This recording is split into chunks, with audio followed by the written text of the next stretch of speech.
कहानी की दुनिया चैनल में आप सभी का स्वागत है दोस्तों। एक लड़का मुंबई से रेलवे की परीक्षा देकर अपनी सीट पर जैसे ही बैठा, एक लड़की हांफते हुए आई। लड़के से बोली, मुझे बचा लो प्लीज। लड़का कुछ समझता कि वह लड़की कंबल लेके लड़के के पैरों के ऊपर अपना सर रखकर सो गई। काफी दूर जब ट्रेन निकल गई तो उस लड़की ने लड़के से पूछा कि यह ट्रेन कहाँ तक जाएगी।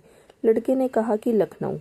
तब तक टीटी आया, बोला कि टिकट दिखाइए। लड़की ने कहा कि आप लखनऊ तक का टिकट बना दीजिए।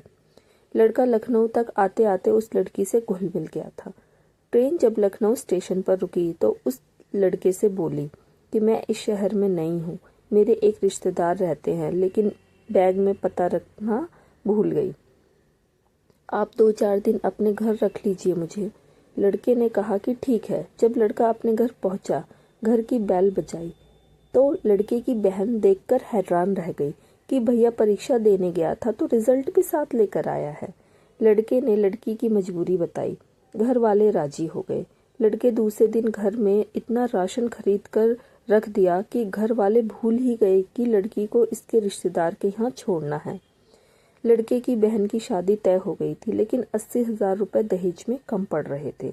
लड़के के पिताजी लोन की बात कर रहे थे। इतने में वह लड़की बोली कि बाबूजी, आप लोन मत लीजिए, हम आपको दे देंगे। शादी बड़ी धूमधाम से हुई। बहन की शादी के बाद लड़के ने लड़की से कहा कि मैं तुमसे प्यार करता हूँ, मुझसे शादी करोगी? लड़की बोली कि यह बात अम्मा बाबूजी के सामने रखिए। लड़के ने कहा कि यह बात अम्मा बाबूजी से राय लेकर बोला हूँ। लड़की सबके सामने कही, मेरे बारे में बगैर जाने ही आप लोग शादी के बारे में सोच लिए।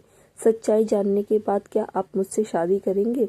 जब वह बताई गई, मुंबई के रेड अलर्ट एरिया के एक कोठे की मालकिन की बेटी हूँ।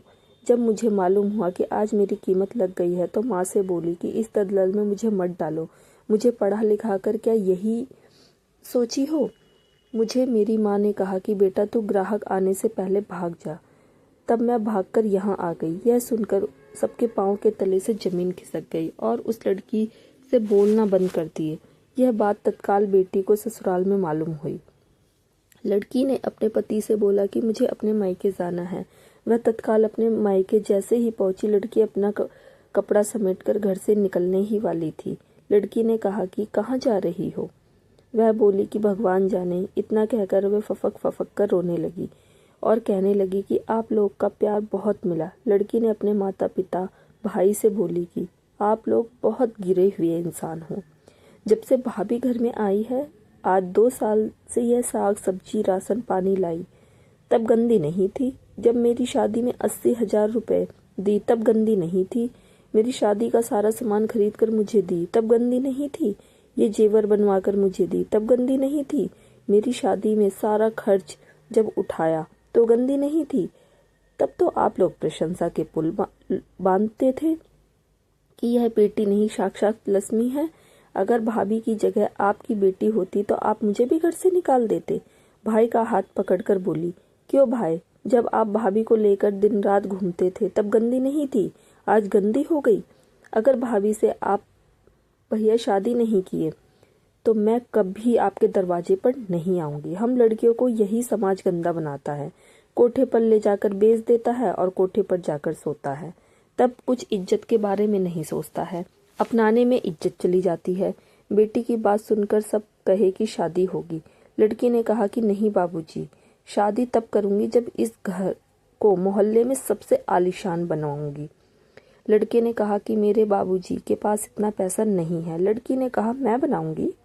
लड़की ने अपनी माँ को लड़की की माँ ने 50 लाख रुपया एक आदमी के माध्यम से भिजवा दी। आलीशान मकान बनने के बाद एक बहुत बड़ी टीवी फ्रिज की दुकान खुलवाई, तब शादी की। यह समाज जानने के बाद भी शादी में गया। किसी ने कोई गलत बात नहीं की। सच्चाई जानने के बाद भी समाज ने कहना शुरू कर दिया, यह तो साक्षात लक्ष्मी है। घर की तस्वीर बदल दी। तो दोस्तों, आज की कहानी आपको कैसी लगी? दोस्तों, कृपया अपनी प्रतिक्रिया अवश्य दें।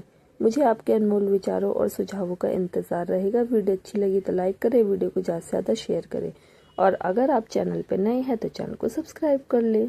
दोस्तों, प्लीज़ सपोर्ट मी, प्लीज़। आपका एक सब्सक्राइब हमारे लिए सराहनीय है दोस्तों। हर हर महादेव।